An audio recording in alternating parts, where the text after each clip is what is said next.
ನಮಸ್ಕಾರ. ನೀವು ಕೇಳ್ತಾ ಇದ್ದೀರಾ ನಿಮ್ಮ ಬೆಳಗಾವಿಯ ಮೊಟ್ಟ ಮೊದಲ ಸಮುದಾಯ ಬಾನುಲಿ ಕೇಂದ್ರ. ಇದು KLE ಧ್ವನಿ 90.4 FM. ನಮ್ಮ ನಾಡು, ನುಡಿ, ಕಲೆ, ಸಾಹಿತ್ಯ, ಸಂಸ್ಕೃತಿ ಹೀಗೆ ಪ್ರತಿಯೊಂದು ಕ್ಷೇತ್ರದಲ್ಲಿ ಸಾಧನೆಯನ್ನ ಮಾಡಿದಂತಹ ಸಾಧಕರಿಗೆ ಇರುವಂತಹ ವೇದಿಕೆ ಇದು ಸಂಸ್ಕೃತಿ ಸಂಭ್ರಮ.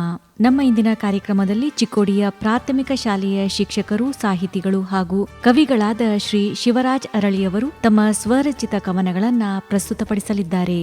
ಕಣ್ಣಬಾನಲ್ಲಿ ಬೆಂಕಿಯ ಚಿತ್ರ ಕವನ ಸಂಕಲನದ ಕವಿತೆಗಳನ್ನು ನಾನು ಓದ್ತಾ ಇದ್ದೇನೆ. ಈ ಉತ್ತರ ಕರ್ನಾಟಕದ ನೋವು, ಸಂಕಟ, ಈ ಜನರ ಒಂದು ಪರಿಸ್ಥಿತಿಯ ಅವಲೋಕನವನ್ನು ಕುರಿತು ನಾನು ಒಂದು ಪದ್ಯವನ್ನು ಬರೆದಿದ್ದೇನೆ. ಆ ಪದ್ಯವನ್ನು ತಮ್ಮೆದುರಿಗೆ ವಾಚಿಸ್ತೇನೆ. ನನ್ನ ಕವಿತೆಯ ಶೀರ್ಷಿಕೆ ನಾವು ಉತ್ತರದವರು. ನನ್ನ ಕವಿತೆಯ ಶೀರ್ಷಿಕೆ ನಾವು ಉತ್ತರದವರು. ಉತ್ತರದವರು ನಾವು ಉತ್ತರದವರು, ಉತ್ತರದ ಬಯಲು ಸೀಮೆಯವರು. ಉತ್ತರದವರು ನಾವು ಉತ್ತರದವರು, ಉತ್ತರದ ಬಯಲು ಸೀಮೆಯವರು. ಕಾದ ನೆತ್ತಿಯ ಕಾವ ಕಳೆಯಲು ಮರದಡೆಯಲ್ಲಿ ನೆರಳ ಕದ್ದವರು. ಬರಗಾಲದ ಕೆಂಗಣ್ಣಿಗೆ ಗುರಿಯಾಗಿ ಹಸಿದ ಒಡಲಿಗೆ ಕಂಬನಿಯ ಬಟ್ಟೆ ಕಟ್ಟಿದವರು. ಹನಿ ನೀರಿಗೆ ಹಪಹಪಿಸುವ ಜೀವದುಸಿರ ದಾಹ ತಣಿಸಲು ಮೈಲಿ ದೂರ ಕ್ರಮಿಸಿ ಗಂಟಲು ಬಿಗಿದು ಮುಖ ತಿರುವಿ ನಿಂತ ಅಮೃತಶಿಲೆಗಳ ಮೆಟ್ಟಿ ಧರೆಯೊಡಲ ಬಾಗಿಲಲ್ಲಿ ಸಂಕಟದ ನೆತ್ತರ ಸುರಿಸಿದವರು. ಒಮ್ಮೊಮ್ಮೆ ಕಣ್ತೆರೆಯುವ ಮಳೆರಾಯನ ಆರ್ಭಟಕ್ಕೆ ಪ್ರವಾಹದ ಕರಿನೆರಳಲ್ಲಿ ಕನಸುಗಳ ತೇಲಿಬಿಟ್ಟು ನೀರವ ಹಗದಿರುಳಿಗೆ ಎದೆ ಚಾಚಿ ಮನದ ತಲ್ಲಣಗಳ ಮೂಟೆ ಹೊತ್ತು ಸ್ವರ್ಗ ನರಕದ ಬಾಗಿಲು ತಟ್ಟಿದವರು. ಮೈಗಂಟಿದ ಬಡತನ ಕಳಚಲು ಗೌಜು ಗದ್ದಲದ ಸಂತೆಯಲು ಕನಸುಗಳ ಮಾರಿ ಹೂ ನಕ್ಷತ್ರಗಳ ಬಿಟ್ಟು ನಾಳೆಯ ತುತ್ತಿಗಾಗಿ ಗುಳೆಯ ಬೆನ್ನೇರಿ ಬಹುದೂರ ಸಾಗಿದವರು. ಮುರುಕುಲು ಕಾಯದ ಗುಡಿಸಲಿಗೆ ಹರಕಲು ಬಟ್ಟೆಯ ಹೊದಿಸಿ ಬಸವನ ಹೆಗಲಲ್ಲಿ ನಿತ್ಯ ಮಲಗುವ ಚಂದಿರನ ಮುತ್ತಿಕ್ಕಿ ಧರೆಯೊಡಲಿಗೆ ಬೆಳೆಗಳ ತೋರಣ ಕಟ್ಟಿ ಸೀಮಂತದ ಸೀರೆ ಉಡಿಸಿ ಕಣ್ಣಲ್ಲಿ ಒಲವ ಹನಿಸಿದವರು. ಅಷ್ಟೇ ಅಲ್ಲದೆ ಮನುಜ ಪಥವ ಪ್ರೀತಿಸಿ ಮಮತೆಯ ಕಲ್ಲು ಸಕ್ಕರೆ ಹಂಚಿ ಭಾವೈಕತೆಯ ಭಾವ ಬೆಸೆದು ಮಾನವ್ಯತೆಯ ಮಂತ್ರವನ್ನು ಎಲ್ಲರದೆಯಲ್ಲಿ ಉಸಿರಿ ಒಳಗೊಳಗೆ ಸಂಭ್ರಮಿಸಿ ನಸುನಕ್ಕವರು. ಹೌದು, ನಾವು ಉತ್ತರದವರು, ಹೃದಯ ವೈಶಾಲ್ಯತೆಯ ಉತ್ತರದ ಬಯಲು ಸೀಮೆಯವರು. ಮತ್ತೊಂದು ಪದ್ಯ ನನ್ನವರು ಅಂತೇಳಿ. ನನ್ನವರು ಈ ಸಮಾಜದೊಳಗೆ ವಿಶೇಷವಾಗಿ ನಮ್ಮನ್ನು ಪ್ರೀತಿಸ್ತಾರ ಅಂತೇಳಿ ಅಂತ ತಿಳ್ಕೊಂಡ್ರೆ ಅದು ನಮ್ಮ ತಪ್ಪು. ನಮ್ಮನ್ನು ಬಹಳ ಆಳವಾಗಿ ವಿರೋಧಿಸ್ತಕ್ಕಂಥವ್ರು ಅಂತಂದರೆ ನನ್ನವರು. ನನ್ನವರು ಅಂದರೆ ನನ್ನ ರಕ್ತದವರು, ನನ್ನ ಸಂಬಂಧಿಕರು. ಹಾಗಾಗಿ ಅವರನ್ನು ಕುರಿತು ಒಂದು ಕವಿತೆ, ನನ್ನ ಅನುಭವದ ಕವಿತೆ ಇದು. ಈ ಕವಿತೆ ನಿಮ್ಮೆದುರಿಗೆ. ಕವಿತೆಯ ಶೀರ್ಷಿಕೆ ನನ್ನವರು ಅಂಥೇಳಿ. ನನ್ನವರು ಬಣ್ಣದ ಮಾತುಗಳನ್ನಾಡಿ ಬೆನ್ನಿಗೆ ಚೂರಿ ಹಾಕಿದರು ಮರೆತು ನಗುವುದ ಕಲಿತೆ. ಬೆಳೆವ ಹಾದಿಗೆ ಬೆಂಕಿ ಇಟ್ಟು ಬೆಳಕಿನ ಕಣ್ಣಿಗೆ ಬಟ್ಟೆ ಕಟ್ಟಿದರು ಎಚ್ಚರಿಕೆಯಲ್ಲಿ ಮುನ್ನಡೆದೆ. ಬದುಕಿನ ನಿತ್ಯದ ಹಾದಿಯಲ್ಲಿ ದ್ವೇಷಿಸಿ ತುಳಿದು ಬದುಕಿದರು ತಿಳಿದು ಮೌನಕ್ಕೆ ಜಾರಿದೆ. ಕಂಡಲ್ಲಿ ಅಪಹಾಸಿಸಿ ಕುಹಕ ನಗುವಿನ ಮಳೆಗರೆದರು ನಾನು ಅರಿತು ದೂರ ಸರಿದೆ. ಕಾರಣ ನನ್ನದು ಜೈಕಾರ ಹಾಕುವ ಅಂದಜಾಯಮಾನವಲ್ಲ. ಈ ಅನಿಶ್ಚಿತ ಬದುಕಿನಲ್ಲಿ ದ್ವೇಷಿಸುವವರನ್ನು ಪ್ರೀತಿಸುವ ಸ್ವಾಭಿಮಾನದ ಹೆಜ್ಜೆ. ಮತ್ತೊಂದು ಕವಿತೆ ಬೇಂದ್ರೆಯವರ ಕುರಿತು. ತಮಗೆ ಗೊತ್ತಿರುವ ಹಾಗೆ ಬೇಂದ್ರೆ ಅಜ್ಜ ಕನ್ನಡದ ಬಹುದೊಡ್ಡ ಕವಿ. ನಾನು ಬಹಳ ಪ್ರೀತಿಸುವಂತಹ, ನಾನು ಇಷ್ಟಪಡುವಂತಹ ಕವಿಗಳಲ್ಲಿ ಬೇಂದ್ರೆಯವರು ಪ್ರಮುಖರು ಅಂತ ಹೇಳಲಿಕ್ಕೆ ಇಷ್ಟಪಡ್ತೇನೆ. ಕನ್ನಡದ 2ನೇ ಜ್ಞಾನಪೀಠ ಪ್ರಶಸ್ತಿಯನ್ನು ನಮಗೆ ತಂದುಕೊಟ್ಟಿರ್ತಕ್ಕಂಥ ಮಹಾನ್ ಕವಿ ಯಾರು ಅಂತಂದರೆ ಬೇಂದ್ರೆ ಅಜ್ಜ. ಬೇಂದ್ರೆಯವರು ಅನ್ನೋದಕ್ಕಿಂತ ನಮ್ಮೆಲ್ಲರಿಗೂ ಅವರು ಬೇಂದ್ರೆ ಅಜ್ಜ ಅಂಥೇಳಿ ಚಿರಪರಿಚಿತರು. ಹಾಗಾಗಿ ಅವರ ಸಂಪೂರ್ಣ ಕಾಯವನ್ನು ಕುರಿತು ವರ್ಣನೆ ಮಾಡತಕ್ಕಂತಹ, ಅವರನ್ನು ಕುರಿತು ಹೇಳ್ತಕ್ಕಂಥ ಒಂದು ಕವಿತೆ. ಕವಿತೆಯ ಶೀರ್ಷಿಕೆ ನಗುವ ನಕ್ಷತ್ರ ಅಂತ. ಕವಿತೆಯ ಶೀರ್ಷಿಕೆ ನಗುವ ನಕ್ಷತ್ರ. ಆ 5 ಅಡಿಯ ಕಾಯದಲ್ಲಿ ಎದೆಯುಸಿರ ಕನವರಿಕೆ ಕನ್ನಡ. ಕೆಂಪೇರಿದ ಮೊಗದಲ್ಲಿ ಸುಕ್ಕುಗಟ್ಟಿದ ಗೀರುಗಳಲ್ಲಿಯೂ ಕೂಡ. ಇತ್ತ ತಲೆಯೇರಿದ ಟೋಪಿಯ ಮೇಲೆ ನಸುನಗುವ ನಕ್ಷತ್ರಗಳ ಬಟ್ಟಲು. ಇಣುಕಿ ಹೊರದಿಟ್ಟಿಸುತ್ತಿದ್ದ ಆ ಗುಂಗುರು ಕೇಶರಾಶಿಯಲ್ಲಿಯೂ ನಿತ್ಯ ಕನ್ನಡದ ಗಮಲಿನ ಘಾಟು. ರಾಮನ ಅಗಲದ ಲಕ್ಷ್ಮಣನಂತೆ ಸದಾ ದೃಷ್ಟಿಯೊಟ್ಟಿಗಿರುವ ಕನ್ನಡಕವು ನಯನದ ಆ ಜನ್ಮದ ಪರಮಾಪ್ತ. ಹಾಗಾಗಿ ಒಡನಾಟ ಆ ಮುದುಡಿದ ಭಾವಗಳ ನಡುವೆ ಮಧು ಸೇತುವೆ ಹೆಣೆದಿತ್ತು, ಎಂದಿಗೂ ದೂರ ಆಗದಂತೆ. ಇನ್ನು ಸುತ್ತುವರಿದ ಆ ಕರಿಕೋಟು ಈಗಲೂ ಅದು ಕಪಾಟಿನಲ್ಲಿ ಒಂಟಿ ದೀಪದಂತೆ ಉಸಿರುತ್ತಿದೆ ಕನ್ನಡ ಕನ್ನಡ ಕನ್ನಡ ಎಂದು. ಅಲ್ಲಲ್ಲಿ ಕಾಣುವ ಉದ್ದನೆಯ ಜೇವಿನಲ್ಲಿ ಆನು ತಾನು ರಾಗರತಿ ಅರಳು ಮರಳು ಕಿವಿಯೇರಿ ನರ್ತಿಸುತ್ತಿವೆ ನೀ ಹಿಂಗ ನೋಡಬೇಡ ನನ್ನ ಎಂದು. ಬಿಗಿದ ಬಿಳಿ ಪಂಚೆಯ ಏರಿ ಮೌನವಾಗಿ ಕುಳಿತ ಪದಗಳು ಮೈಕೊಡವಿ ಎದ್ದಾಗ ನಕ್ಷತ್ರಗಳಂತೆ ದೆರೆಗುರುಳಿ ಮುತ್ತಿಕ್ಕಿ ಮತ್ತೆ ಆ ಗಾರುಡಿಗನ ಮೆತ್ತಿಕೊಂಡು ಬಿಗಿದಪ್ಪಿ ದುಃಖಿಸುತ್ತಿವೆ ಬಿಟ್ಟು ಹೋಗದಿರು ಎಂದು. ಈ ನಡುವೆ ಜೊತೆಯಾಗಿದ್ದ ಊರುಗೋಲು ಕನ್ನಡವನ್ನು ಕನವರಿಸುತ್ತಿದ್ದ ಆ ನೆರಳನ್ನು ಹೆಗಲಲ್ಲಿ ಹೊತ್ತು ಭುಜಬಾಗಿದರೂ ಬೇಸರಿಸದೆ ಎದೆ ಕಂಪಿಸದೆ ಸದಾ ಕಿರುನಗೆ ಬೀರುತ್ತಿದ್ದ ಮೌನ ತಪಸ್ವಿ. ಕೊನೆಗೆ ಇಷ್ಟು ದೂರ ಹೊತ್ತು ನಡೆದ ಕಾಲು ಮರಿಗಳು ಹಗಲಿರುಳಿಗೆ ಎದೆಗೊಟ್ಟು ಕನ್ನಡವನ್ನು ಕಂಕುಳಲ್ಲಿಟ್ಟುಕೊಂಡು ಎತ್ತಿ ಮುದ್ದಾಡಿ ಎದೆಯ ಭಾರವನ್ನು ಸಡಿಲಿಸಲು ಕ್ಷಣ ಹೊತ್ತು ಧರೆಯ ಒಡಲಿಗೆ ತಲೆ ಚಾಚಿ ಬದುಕಿನ ಹಾದಿಗೆ ವಿದಾಯ ಹೇಳಿವೆ ಯಾವಾಗಲೂ ಬೇಂದ್ರೆ ಬೇಂದ್ರೆ ಬೇಂದ್ರೆ ಎಂದು ಉದ್ಗರಿಸುವ ಕನ್ನಡದ ಮನಸ್ಸುಗಳಿಗೆ. ಮತ್ತೊಂದು ಕವಿತೆ ನನ್ನ ತಂದೆಯ ಕುರಿತು. ನನ್ನ ತಂದೆ ಸುಮಾರು 2 ವರ್ಷಗಳಾಯಿತು ಅಗಲಿ. ಅವರೊಬ್ಬ ರೈತ ಕಾರ್ಮಿಕರು. ಪ್ರತಿನಿತ್ಯ ಈ ಹೊಲದಲ್ಲಿ ಕೆಲಸ ಮಾಡೋದೇ ಅವರ ಕಾಯಕ. ನನ್ನ ತಂದೆ ಅಕ್ಷರವನ್ನು ಬಲ್ಲವರಲ್ಲ. ಅವರು ಈ ಮಾನವೀಯತೆಯ ಒಂದು ಕೇಂದ್ರವಾಗಿ ಇದ್ದರು ಅಂಥೇಳಿ ನನ್ನ ಒಂದು ಅನುಭವ. ಅವರು ಯಾವಾಗಲೂ ಕೂಡ ಪ್ರತಿನಿತ್ಯ ಹೊಲಕ್ಕೆ ಹೋಗುವಾಗ ಈ ಹಳ್ಳಿ ಪ್ರದೇಶದಲ್ಲಿ ಈ ಎಲೆ ಅಡಿಕೆಗಳನ್ನು ಪ್ರತಿನಿತ್ಯ ಹಾಕುವುದು ಅವರ ಒಂದು ಏನಪ್ಪ ಅಂತಂದ್ರೆ ಹವ್ಯಾಸ ಅದು. ಹಾಗಾಗಿ ನನ್ನ ತಂದೆ ಯಾವಾಗಲೂ ಅಡಿಕೆ ಚೀಲವನ್ನು, ಉತ್ತರ ಕರ್ನಾಟಕದ ಭಾಷೆಯಲ್ಲಿ ಹೇಳ್ಬೇಕಂತಂದರೆ ಅಡಿಕೆ ಚೀಲವನ್ನು ಏನು ಮಾಡ್ತಿದ್ರು ಅಂತಂದರೆ ಅವ್ರು ಯಾವಾಗಲೂ ಅದರೊಟ್ಟಿಗೆ ಅದು ಅಡಿಕೆ ಚೀಲ ಇರ್ತಿತ್ತು. ಹಾಗಾಗಿ ಅಡಿಕೆ ಚೀಲ ಮತ್ತು ನನ್ನ ತಂದೆಯ ಒಂದು ಅವಿನಾಭಾವ ಸಂಬಂಧವನ್ನು ಒಂದು ಪುಟ್ಟ ಪದ್ಯದಲ್ಲಿ ನಾನು ಕಟ್ಟಿಕೊಟ್ಟಿದ್ದೇನೆ. ಅದು ನಿಮ್ಮೆದುರಿಗೆ. ಅಪ್ಪ ಮತ್ತು ಅಡಿಕೆ ಚೀಲ. ಕವಿತೆಯ ಶೀರ್ಷಿಕೆ ಅಪ್ಪ ಮತ್ತು ಅಡಿಕೆ ಚೀಲ. ಅಡವಿ ಸುತ್ತಿ ಬಂದ ಅಪ್ಪ ಕಗ್ಗತ್ತಲು ಗುಹೆಯಲ್ಲಿ ಚಿಮಣಿ ದೀಪದ ನೆರಳಲ್ಲಿ ಇಂದೋ ನಾಳೆ ನೆಲಕ್ಕುರುಳುವ ಗೋಡೆಗೆ ಬೆನ್ನೊರಗಿ ನಿಟ್ಟುಸಿರಲ್ಲಿ ದಣಿವಾರಿಸುತ್ತಾ ಜೇಬಿನಲ್ಲಿ ಬೆಚ್ಚಗೆ ಮಲಗಿರುವ ಅಡಿಕೆ ಚೀಲವನ್ನು ಕೈಗೇರಿಸಿಕೊಂಡಾಗ ಆಕಾಶ ಮೂರೇ ಗೇಣು. ಹೌದು, ಈಗ ಎಲ್ಲವೂ ಮಾಯ. ರೆಂಬೆಗೆ ಎಲೆಯು ಅಂಟಿಕೊಂಡಂತೆ, ಕತ್ತಲೆದೆಯಲ್ಲಿ ಅಮಾವಾಸ್ಯೆ ಮಲಗಿದಂತೆ ಅಡಿಕೆ ಚೀಲ ಜೇಬಿನ ಕಾಯಂ ಪ್ರತಿನಿಧಿ. ಬೆನ್ನೇರಿದ ಬೇತಾಳನಂತೆ ಕೆಲವೊಮ್ಮೆ ಸ್ವಂಟ ಕಂಟಿಕೊಂಡ ಉಡದಾರಕ್ಕೆ ತನ್ನನ್ನು ಬಿಗಿಯಾಗಿ ಬಂಧಿಸಿಕೊಂಡಿರುತ್ತದೆ. ಒಮ್ಮೊಮ್ಮೆ ಹಾಸ್ಯಕ್ಕೆ ಯಾರಾದರೂ ಚೀಲ ಮುಚ್ಚಿಟ್ಟರೆ ಕತೆ ಮುಗಿಯಿತು. ಅಪ್ಪ ರೌದ್ರಾವತಾರ ತಾಳಿ ಕಣ್ಣೊಡಲಲ್ಲಿ ಬೆಂಕಿ ಉಗುಳುತ್ತಾನೆ. ಹೊರ ದಿಟ್ಟಿಸುವ ನಾಲಿಗೆಯನ್ನು ಒಳದುಟಿಯಲ್ಲಿ ಬಂಧಿಸಿಡುತ್ತಾನೆ. ಕೆಲಹೊತ್ತು ಮಳೆ ಬಂದು ನಿಂತಂತೆ ಭಾಸವಾಗುತ್ತದೆ ಧರೆಯ ಒಡಲಲ್ಲಿ. ಹೊಲಕ್ಕೋಗಲಿ, ಬನಕ್ಕೋಗಲಿ, ಊರಿಗೆ ಹೋಗಲಿ, ಕೇರಿಗೆ ಹೋಗಲಿ, ಅತ್ಯಾಪ್ತರ ಅಂತ್ಯ ಸಂಸ್ಕಾರಕ್ಕೋಗಲಿ, ಸ್ವತಃ ಮಗಳ ಮದುವೆಗೆ ಹೋಗಲಿ ಮರೆತು ಎಂದೂ ಹೆಜ್ಜೆ ಕಿತ್ತಿಟ್ಟವನಲ್ಲ ನನ್ನ ಅಪ್ಪ. ಇದು ಅಪ್ಪನಿಗೆ ತಲೆತಲಾಂತರದಿಂದ ಬಂದ ಹಿರಿಕರ ಜೀವದ ಕಾಣಿಕೆ, 106 ತಲೆಗಳ ಉಸಿರ ಜೋಳಿಗೆ. ಹಾಗಾಗಿ ಕಣ್ಣಿಟ್ಟು ಒಲವಿನಿಂದ ಕಾಪಾಡಿದವ. ಹೆಚ್ಚೆಂದರೆ ಇದರಲ್ಲಿ ಏನೇನಿರುತ್ತೆ? ಸುಕ್ಕುಗಟ್ಟಿದ ಅಡಿಕೆ, ಬೆನ್ನು ಮುರಿದ ಸುಣ್ಣದ ಡಬ್ಬ, ಹಳದಿ ಏರಿದ ಹಸಿರೆಲೆ, ಕರುಳು ಕೊರೆಯುವ ತಂಬಾಕು, ಶತಮಾನದಂಚಿನ ಅಡಕತ್ತರಿ, ಇನ್ನು ಅವ್ವನಿಗೆ ಸುಳ್ಳು ಹೇಳಿ ಬಚ್ಚಿಟ್ಟ ಅತ್ತಿತ್ತ ಹರಿದ ಮೆತ್ತಗಿನ ಗಾಂಧಿ ನೋಟುಗಳು. ನೋವುಗಳು ಯಾರಿಗಿರೋದಿಲ್ಲ ಹೇಳಿ? ನೋವು ಪ್ರತಿ ಮನುಷ್ಯನ ಉಸಿರಿನ ಜೊತೆ ಬೆರೆತು ಬಿಟ್ಟಿದೆ. ಹಾಗಾಗಿ ನೋವುಗಳು ಈ ಕಷ್ಟದಲ್ಲಿರೋರಿಗೂ ಅಥವಾ ಸುಖದಲ್ಲಿರೋರಿಗೂ ಅಂತೇನಿಲ್ಲ. ನೋವು ವ್ಯಕ್ತಿಯ ಅಂತರಾಳದ ಉಸಿರಿನ ಒಂದು ಏನಂತಂದರೆ ಉಸಿರಲ್ಲಿ ಹರಿದಾಡ್ತಕ್ಕಂಥ ಒಂದು ನಾವು ಏನಂತ ಹೇಳಿ ಕರಿತೀವಿ, ಒಂದು ಚಿಟ್ಟೆಯಾಗಿ ಎಲ್ಲರನ್ನ ಅದು ಕಾಡ್ತದೆ. ಹಾಗಾಗಿ ನನ್ನನ್ನು ಕೂಡ ಬಹುತೇಕ ಸಂದರ್ಭದಲ್ಲಿ ಕೆಲವೊಂದಿಷ್ಟು ಸಂಗತಿಗಳಾಗಿರ್ಬೋದು, ಸನ್ನಿವೇಶಗಳಾಗಿರ್ಬೋದು, ಘಟನೆಗಳಾಗಿರ್ಬೋದು, ಅವು ನೋವನ್ನು ತಂದಿವೆ. ಹಾಗಾಗಿ ಆ ನೋವಿನಲ್ಲಿ ಒಂದು ಕವಿತೆ ಹುಟ್ಟಿದೆ. ಆ ಕವಿತೆಗೆ ನಾನು ನೋವಿನ ರಾತ್ರಿಗಳು ಅಂತಕ್ಕಂಥ ಒಂದು ಶೀರ್ಷಿಕೆಯನ್ನು ನಾನು ಕೊಟ್ಟಿದ್ದೇನೆ. ತಮ್ಮೆದುರಿಗೆ ಆ ಕವಿತೆಯನ್ನು ಓದ್ತೇನೆ. ಕವಿತೆಯ ಶೀರ್ಷಿಕೆ ನೋವಿನ ರಾತ್ರಿಗಳು. ನೋವು ನನ್ನದೇ ಎನ್ನುವಷ್ಟು ತೀರಾ ಆಪ್ತವಾಗಿ ಬಿಟ್ಟಿದೆ. ಕೆಲವೊಮ್ಮೆ ಧಾವಂತದಲ್ಲಿ ಎದೆಗವಿಚಿಕೊಂಡು ಮಗು ಮೊಲೆ ಚೀಪಿದಂತೆ ಉತ್ಕಟವಾಗಿ ಬಿಗಿದಪ್ಪಿಕೊಳ್ಳುತ್ತದೆ. ಒಮ್ಮೊಮ್ಮೆ ಎದೆ ಬಿಗದಾಗ ಗೌಜು ಗದ್ದಲದ ಸಂತೆಯಲ್ಲಿ ಬಿಕರಿಗಿಡಬೇಕೆಂದರೆ ಅಲ್ಲಿಯೂ ಬಹುತೇಕರು ನೋವ ಸೀರೆ ಮೈಗೆ ಮೆತ್ತಿಕೊಂಡವರೇ. ಹಾಗಾಗಿ ನಾನು ನಡೆಯುತ್ತೇನೆ ಹಿಂದಿರುಗದೆ, ಚೂರೂ ಚಿಂತಿಸದೆ, ಮೈಲಿಗುಂಟ ನೋವ ಬಟ್ಟೆ ತೊಟ್ಟು ಜಿದ್ದಿಗೆ ಬಿದ್ದವರಂತೆ. ಒಳದುಟಿಯಲ್ಲಿ ಬಂಧಿಸಿದ ನೋವು ಬೇಗುದಿಯ ಬಿಸಿಲಿಗೆ ಬೆಂದರೂ ತಕ್ಕಷ್ಟು ಮುಲಾಮು ಸವರಿ. ಈ ಬದುಕ ತೊಟ್ಟಿಲಲ್ಲಿ ಜೀಕಿದಷ್ಟು ಸೋಲು ಕಣ್ಣಿನೇರಕ್ಕೆ. ಗೆಲುವೆಂಬುದು ದೂರ ತೀರದ ಕನಸು. ಮರುಗುತ್ತೇನೆ ನಾನು ಅದೆಷ್ಟೋ ನೋವಿನ ರಾತ್ರಿಗಳಿಗೆ ಏಕಾಂತವೆಂಬ ಬಣ್ಣ ಬಳೆದು. ಮತ್ತೊಂದು ಕವಿತೆ ವಾಸ್ತವ ಸತ್ಯ ಅಂತ. ಈಗ ಇವತ್ತಿನ ಪರಿಸ್ಥಿತಿ ಹೇಗಾಗಿಬಿಟ್ಟಿದೆ ಅಂತಂದರೆ, ಪ್ರತಿನಿತ್ಯ ಮನುಷ್ಯ ದ್ವೇಷದಿಂದ, ಮತ್ಸರದಿಂದ, ಅಸಹನೆಯಿಂದ ಬಾಳ್ತಾನೆ ಸಮಾಜದೊಳಗೆ. ಇದ್ದಾಗ ವ್ಯಕ್ತಿಗೆ ಗೌರವಿಸದೆ ಆತ ಕಣ್ಮುಚ್ಚಿದಾಗ ಬಂದು ಕೊಳೋ ಅಂತ ಹೇಳಿ ಅಳ್ತಕ್ಕಂಥ ಒಂದು ಪರಿಸ್ಥಿತಿ ಇವತ್ತು ಅದಕ್ಕೆ ನಾವು ಮೊಸಳೆ ಕಣ್ಣೀರು ಅಂತ ಹೇಳಿ ಕರಿತೇವೆ. ಇದ್ದಾಗ ನೀ ಹೇಗಿದೆಯಾ ಅಂತೇಳಿ ಕೇಳೋದಿಲ್ಲ, ಊಟ ಆಯ್ತಾ ಅಂತ ಕೇಳೋದಿಲ್ಲ, ಆರೋಗ್ಯ ಹೇಗಿದೆ ಅಂತೇಳಿ ಕೇಳಂಗಿಲ್ಲ. ಸತ್ತ ಮೇಲಂತೂ ಆ ಒಂದು ಶವದ ಮುಂದೆ ಬಂದು ಬಿಕ್ಕಿ ಬಿಕ್ಕಿ ಹೇಳ್ತಾರೆ. ಅದೊಂದು ನಾಟಕೀಯ ಒಂದು ಬದುಕು ಅಂತ ಹೇಳಿ ನಾನು ಹೇಳ್ತೇನೆ. ಹಾಗಾಗಿ ನನ್ನ ಒಂದು ಕಣ್ಮುಂದೆ ಘಟನೆ ಸಂಭವಿಸಿದ್ದನ್ನು ನಾನು ವಾಸ್ತವ ಸತ್ಯ ಅಂತೇಳಿ ಒಂದು ಶೀರ್ಷಿಕೆ ಇಟ್ಟು ಒಂದು ಕವಿತೆಯನ್ನು ಬರೆದಿದ್ದೇನೆ. ಕವಿತೆಯ ಶೀರ್ಷಿಕೆ ವಾಸ್ತವ ಸತ್ಯ ಅಂತ. ನಾನು ಇಹಲೋಕದ ಬಂಧನ ಕಳಚಿದ ದಿನ ಆಕ್ರಂದನದ ಎದೆ ಸೀಳುತ್ತದೆ.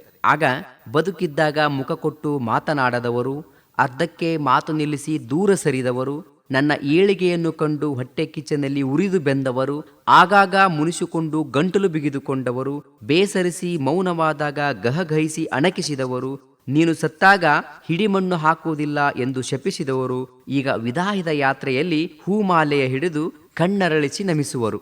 ನನಗನಿಸುತ್ತದೆ ಮಲಗಿದ ಶವದ ಮೇಲಿರುವ ಈ ಶೋಕದ ನೆರಳು ಉಸಿರೊತ್ತ ಕಾಯದ ಮೇಲೆ ಯಾಕಿಲ್ಲ ಎಂದು. ಮೆದುಳ ಬಾಗಿಲಲ್ಲಿ ಆಗಾಗ ಸುಳಿದಾಡುವ ಅನಿರೀಕ್ಷಿತ ಚಿಟ್ಟೆಯೊಂದು ಕಸಿವಿಸಿಕೊಂಡು ಮನುಚು ತುದಿಯಿಂದ ಕುಕ್ಕುತ್ತದೆ, ಎದೆ ಏರಿದ ತಲ್ಲಣ ಕರಗುವವರೆಗೆ. ಮತ್ತೊಂದು ಕವಿತೆ ವರ್ತಮಾನದ ಕವಿತೆ. ಈ ವರ್ತಮಾನದಲ್ಲಿ ಏನು ಘಟಿಸ್ತಕ್ಕಂತಹ ಒಂದು ಘಟನೆಗಳದವಲ್ಲ, ಅವುಗಳೆಲ್ಲವುಗಳಿಗೆ ನಾವು ಏನು ಮಾಡಿದ್ದೀವಪ್ಪ ಅಂತಂದ್ರೆ ಮೂಕ ಪ್ರೇಕ್ಷಕರಾಗಿಬಿಟ್ಟೇವೆ. ನಮ್ಮ ಕಣ್ಣಿಗೆ ಬಟ್ಟೆಯನ್ನು ಕಟ್ಟಿದ್ದೇವೆ, ಬಾಯಿಗೆ ಕೂಡ ಏನು ಮಾಡಿದೀವಪ್ಪ ಅಂತಂದ್ರೆ ಬಿಗಿಯಾಗಿ ಬಂಧಿಸಿಬಿಟ್ಟೇವೆ. ಎಲ್ಲ ನೋಡ್ತೇವೆ ನಾವು, ಅದನ್ನು ಪ್ರತಿಭಟನೆ ಮಾಡೋಕ್ಕೆ ಹೋಗೋದಿಲ್ಲ. ಹಾಗಾಗಿ ಈ ನೆಲದಲ್ಲಿ ಏನಿದೆ, ಈ ನೆಲದಲ್ಲಿ ನಡ್ತಕ್ಕಂಥ ಎಲ್ಲ ಘಟನೆಗಳು ಆ ಕ್ಷಣ ಪ್ರತಿಭಟಿಸ್ದಂಗಾಗಿ ಮತ್ತೆ ಏನಾಗಿಬಿಡ್ತು ಅಂತಂದರೆ ಮೌನ ಆಗಿಬಿಡ್ತು. ಹಾಗಾಗಿ ಅದ್ರ ಕುರಿತು ಒಂದು ಕವಿತೆಯನ್ನು ನಾನು ಬರೆದಿದ್ದೆ, ಈ ನೆಲದ ಹಾಡು ಅಂತ. ಈ ನೆಲದಲ್ಲಿ ಏನೇ ಘಟಿಸಿದ್ರು ಕೂಡ ಆ ಕ್ಷಣ ಪ್ರತಿಭಟನೆಯಾಗಿ ಬಹಳಷ್ಟು ದಳ್ಳುರಿಯಾಗಿ ಉಳಿತವ ಮತ್ತು ಹೊಳ್ಳಿ ನಂದಿ ಹೋಗಿಬಿಡ್ತವೆ. ಹಾಗಾಗಿ ಈ ನೆಲದ ಹಾಡು ಅಂತಕ್ಕಂಥ ಒಂದು ಕವಿತೆ. ವ್ಯಾಮೋಹಗಳಿಗೆ ಜೋತು ಬಿದ್ದು ಮನಸ್ಸಾಕ್ಷಿಯ ಬಾಗಿಲಿಗೆ ಬೀಗ ಜಡಿದು ಗುಲಾಮಗಿರಿಯ ಅಂಗಳದಲ್ಲಿ ಜೈಘೋಷದ ಮಂತ್ರವ ಮೊಳಗಿಸುತ್ತಾ ಅತ್ತಿತ್ತ ಓಲಾಡುವುದೇ ಈ ನೆಲದ ಹಾಡು. ನಾಟಕದ ಪರದೆಯಲ್ಲಿ ದ್ರೌಪದಿಯ ವಸ್ತ್ರಾಪಹರಣ ಕಂಡು ಒಳಗೊಳಗೆ ಖುದ್ದು ಮಮ್ಮಲು ಮರಗಿ ಮಾರನೆದಿಯನ ಕೂಗಳತಿಯ ದೂರದಲ್ಲಿ ಹಸುಗೂಸನ್ನ ಮುಕ್ಕಿ ತಿಂದರೂ ದನಿ ಎತ್ತದೆ ಮೌನವಾಗಿರುವುದೇ ಈ ನೆಲದ ಹಾಡು. ಅನ್ನ ನೀರಿಲ್ಲದೆ ಸಾವಿನ ಮನೆಯ ಕದ ತಟ್ಟುವ ಅಸಹಾಯಕರ ನೋವಿಗೆ ಮಿಡಿಯದೆ ಕೇಳುವ ಕಿವಿಗಳ ನಡುವೆ ನನ್ನದು ಹಸಿವು ಮುಕ್ತ ದೇಶ ಎದೆಯೊಬ್ಬಿಸಿ ಬೊಗಳುವುದೇ ಈ ನೆಲದ ಹಾಡು. ಮಂದಿರ ಮಸೀದಿಗಳ ಗೋಡೆಗೆ ಜಾತಿ ಧರ್ಮಗಳ ಜಾಹೀರಾತು ಅಂಟಿಸಿ ಗಡಿರೇಖೆಯ ತಡೆಗೋಡೆ ನಿರ್ಮಿಸಿ ನಾಳೆಯ ಕಂಗಳೆದೆಯಲ್ಲಿ ವರ್ಣದ ಬಗೆ ಬಗೆಯ ಬೀಜ ಬಿತ್ತುವುದೇ ಈ ನೆಲದ ಹಾಡು ಅಂತ.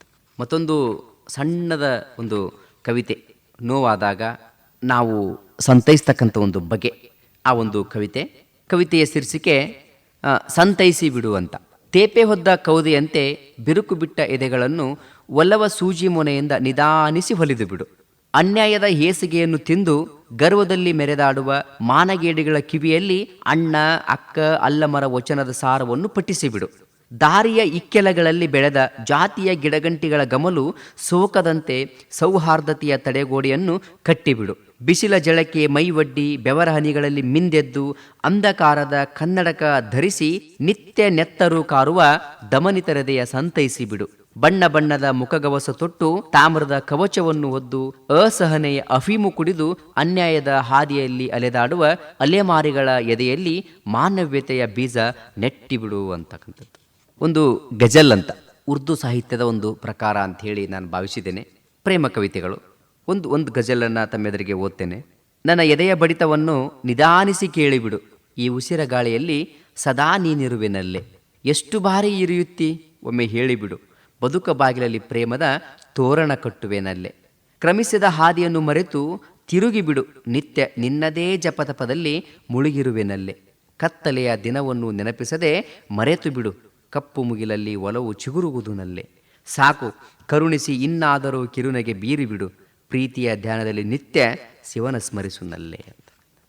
ಮತ್ತೊಂದು ಕವಿತೆ, ಮನುಷ್ಯನಾಗುವುದು ಬಹಳ ಕಷ್ಟ. ಇವತ್ತಿನ ದಿನಮಾನದಲ್ಲಿ ಮನುಷ್ಯತ್ವವನ್ನು ಮರೆತಿರತಕ್ಕಂತಹ ಬಹಳಷ್ಟು ಮನುಷ್ಯರೇ ತುಂಬಿಕೊಂಡಿರ್ತಕ್ಕಂಥ ಈ ಜಗದಲ್ಲಿ ಮನುಷ್ಯರಾಗುವ ಬಗೆಯನ್ನು ಕುರಿತು ಒಂದು ಕವಿತೆಯನ್ನು ನಾನು ಬರೆದಿದ್ದೇನೆ. ಆ ಕವಿತೆಯ ಶೀರ್ಷಿಕೆ ತುಸು ಭಿನ್ನ ಅಂತಕ್ಕಂಥದ್ದು. ನೆಲದಡಿ ಹೂತು ಹೋದ ಶತಮಾನದಂಚಿನ ಕಲ್ಲಿಗೆ ಉಳಿಪೆಟ್ಟು ನೀಡಿ ಸಂಸ್ಕರಿಸಿ ರಾಮ ರಹೀಮರ ಹೆಸರೂದಿ ನಿತ್ಯ ದೇವರ ಜಪಿಸುವುದು ಕಷ್ಟದ ಕೆಲಸವೇನಲ್ಲ. ದರೆಯೊಡಲ ಅಂಗಳದಲ್ಲಿ ಒಣಗಿದ ಬೀಜಗಳನ್ನೂರಿ ಸಸಿಗಳ ನೆಟ್ಟು ಹಸಿರು ಚಿಗುರಿಸಿ ಕಾದ ಎದೆಗೆ ತಂಪೆರೆದು ಕಾವು ನಂದಿಸುವುದು ಚಕ್ರವ್ಯೂಹ ಭೇದಿಸಿದಂತಲ್ಲ. ಮೂಕ ಪ್ರಾಣಿಗಳ ಸಾಕಿ ಹೆಗಲೇರಿಸಿಕೊಂಡು ತಲೆ ಸವರಿ ಎತ್ತಿ ಮುದ್ದಾಡಿ ನಿರ್ಭೀತಿಯಿಂದ ತುತ್ತ ಮುತ್ತ ನುಣಿಸಿ ಮಾತು ಕಲಿಸುವುದು ಬ್ರಹ್ಮವಿದ್ಯೆಯೇನೂ ಅಲ್ಲ. ಆದರೆ ಇಲ್ಲಿ ಮನುಷ್ಯನಾಗುವುದೆಂದರೆ ಸುಲಭದ ಮಾತಲ್ಲ. ಇವೆಲ್ಲವುಗಳಿಗಿಂತ ಮಿಗಿಲು, ನಡೆವ ಹಾದಿಗಿಂತ ಭಿನ್ನ.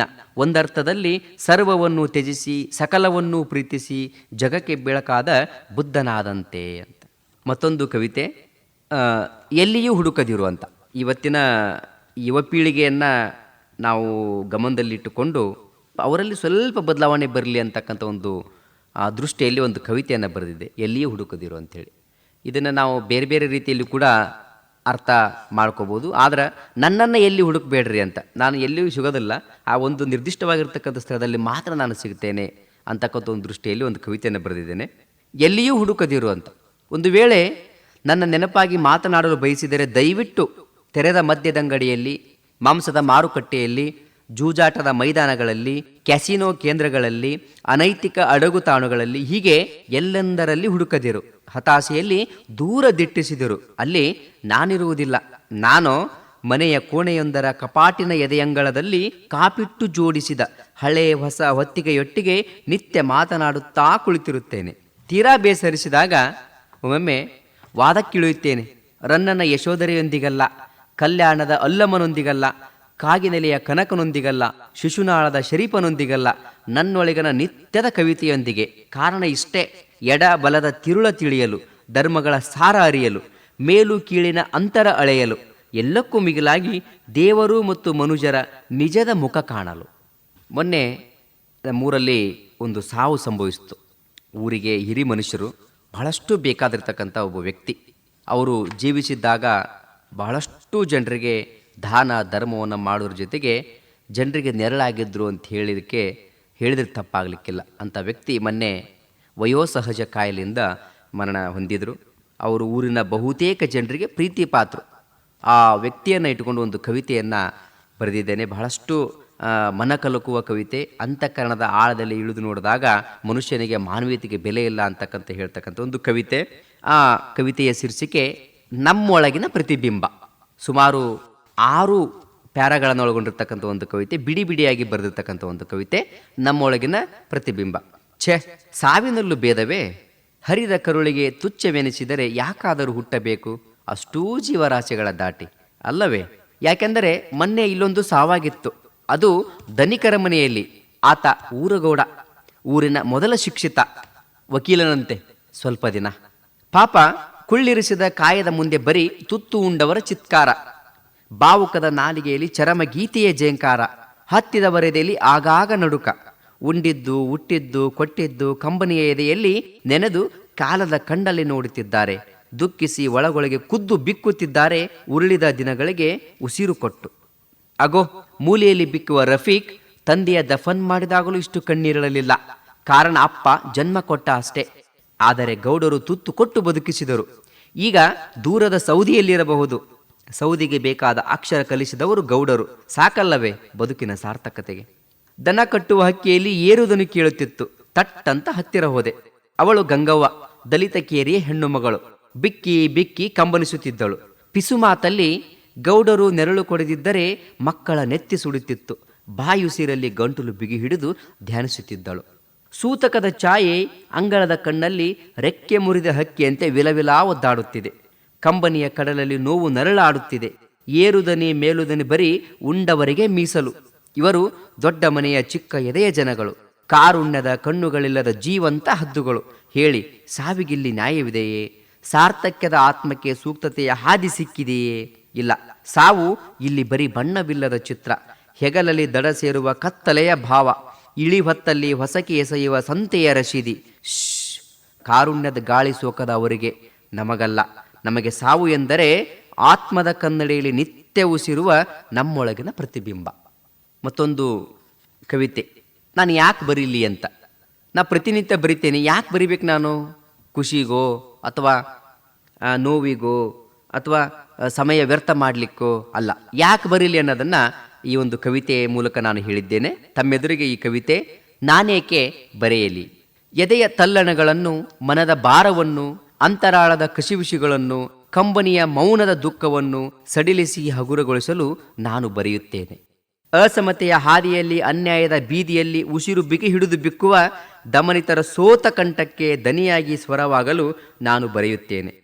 ಮನುಷ್ಯರ ನಡುವಿನ ಮನುಷ್ಯ ಪ್ರೀತಿಯ ಕಸಿದು, ಜಾತಿ ಧರ್ಮಗಳ ಕಿಡಿ ಹೊತ್ತಿಸಿ ಹಗೆತನದ ಬುಗ್ಗೆ ಚಮಕಿಸುವ ಹೀನ ಮನುಜರ ಮೆದುಳಿಗಷ್ಟು ವಿವೇಕದ ಪ್ರವೆ ಕರುಣಿಸಲು ನಾನು ಬರೆಯುತ್ತೇನೆ. ನಿತ್ಯ ಮುಖಗವಸ ತೊಟ್ಟು, ಮಾತಿಗೆ ಬಣ್ಣದ ಲೇಪನ ಸವರಿ, ಉದ್ದುದ್ದ ಭಾಷಣ ಜಡಿದು ಸಮಾಜದ ಸ್ವಾಸ್ಥ್ಯ ಕೆಡಿಸುವ ನಮ್ಮದೇ ನಾಯಕರ ಬಂಡವಾಳ ಬಯಲಿಗೆಳೆಯಲು ನಾನು ಬರೆಯುತ್ತೇನೆ. ಹೌದು, ಈಗಲೂ ಬರೆಯುತ್ತೇನೆ. ಎದೆ ಬಿಗಿದು ಕಂಪಿಸಿದಾಗ ಮನಸ್ಸಿನೊಟ್ಟಿಗೆ ಮಾತಿಗಿಳಿದು.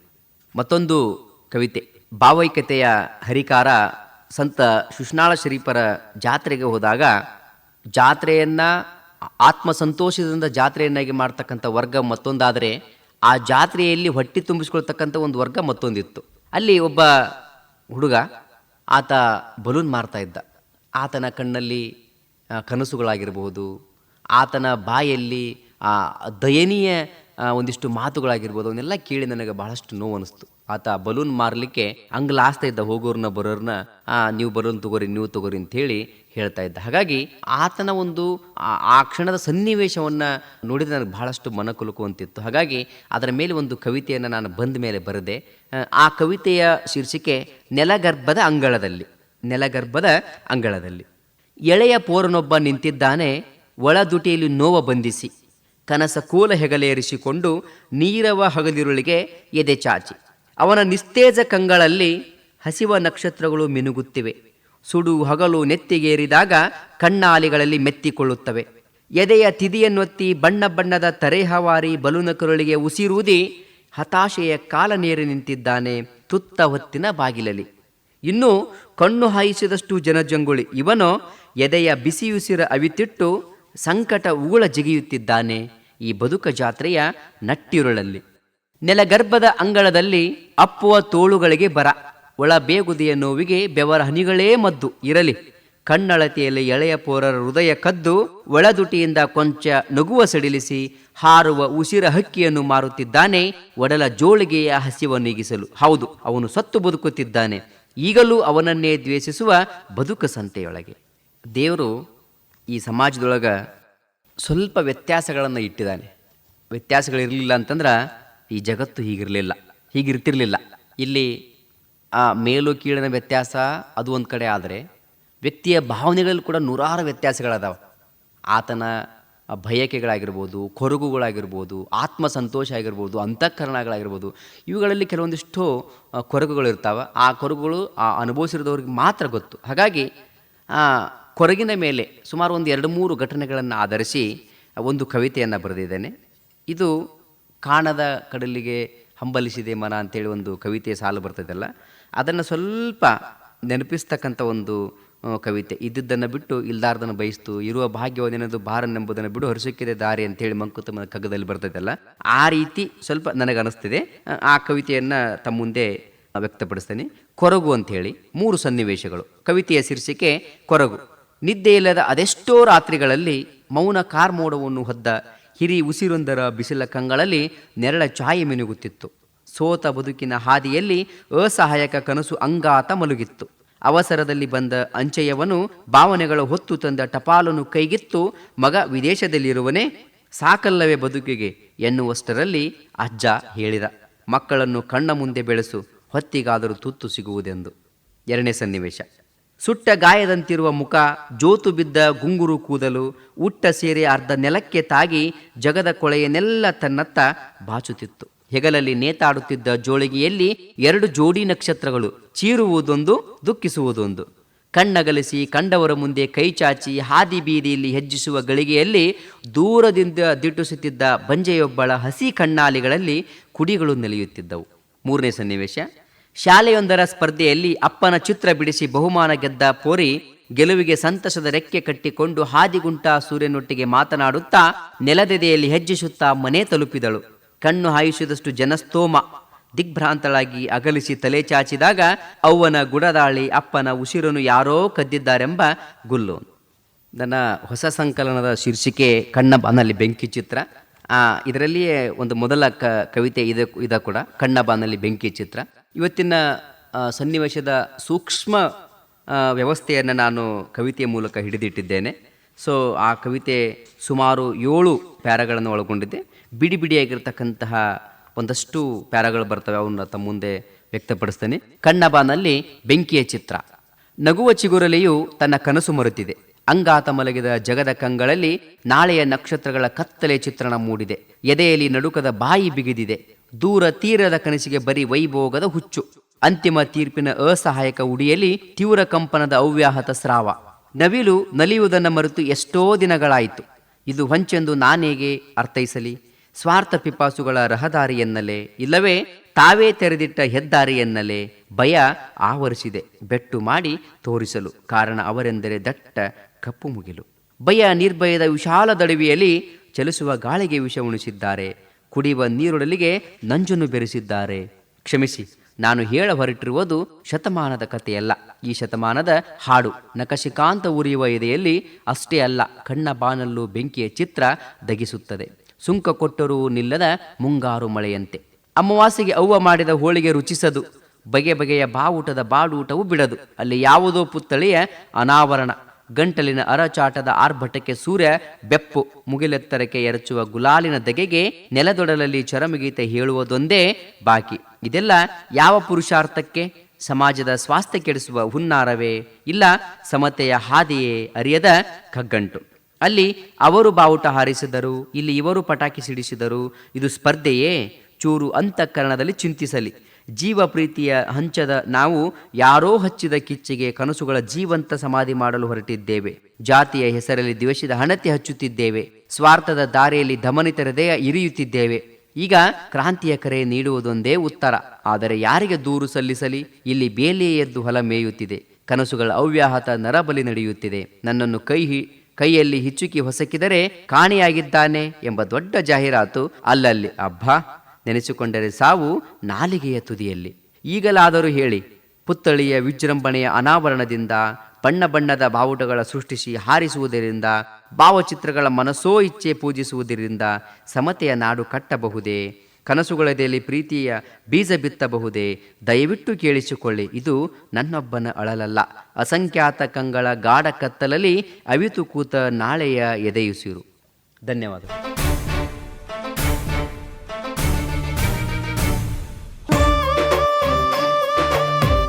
ಇದುವರೆಗೂ ಪ್ರಸಾರವಾಯಿತು ಸಂಸ್ಕೃತಿ ಸಂಭ್ರಮ ಕಾರ್ಯಕ್ರಮದಲ್ಲಿ ಚಿಕ್ಕೋಡಿಯ ಪ್ರಾಥಮಿಕ ಶಾಲೆಯ ಶಿಕ್ಷಕರು, ಸಾಹಿತಿಗಳು ಹಾಗೂ ಕವಿಗಳಾದ ಶ್ರೀ ಶಿವರಾಜ್ ಅರಳಿಯವರು ತಮ್ಮ ಸ್ವರಚಿತ ಕವನಗಳನ್ನ ಪ್ರಸ್ತುತಪಡಿಸಿದರು. ಮತ್ತೊಬ್ಬ ಅತಿಥಿಯೊಂದಿಗೆ ಮತ್ತೆ ಭೇಟಿ. ಹೀಗೆ ಕೇಳ್ತಾ ಇರಿ ಪ್ರೀತಿಯಿಂದ. ಇದು ಕೆಎಲ್ಇ ವೇಣುಧ್ವನಿ 90.4 FM. ನಮಸ್ಕಾರ.